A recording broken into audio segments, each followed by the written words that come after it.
রাজার ঘরে ছোট রানী এলো পদ্মাবতী। রাজার আরো 6টি রানীর ছিল না সন্তান, পদ্মাবতীর কোলালোতে মিলল সমাধান। বছর যেতে জন্ম নিল 7 ছেলে 1 মেয়ে, হয় খুশির আকাশ হঠাৎ কালো মেঘে গেল ছেয়ে। হিংসেতে যায় চলে পুড়ে বাকি 6টি রানী, যুক্তি করে ঘটায় ওরা 7 কুমারের হানি। সুযোগ মতো 7 ছেলেকে মাটিতে দেয় পুঁতে, বাঁচে একা পারুল ওরা পায় না তাকে ছুতে।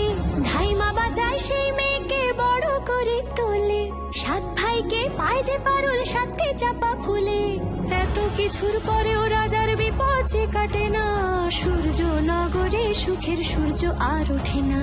হিংসা বিবাদ বিচ্ছেদ আর প্রেমের কাহিনীতে পারুল বোন কি পারবে 7 ভাই চম্পাকে জাগাতে।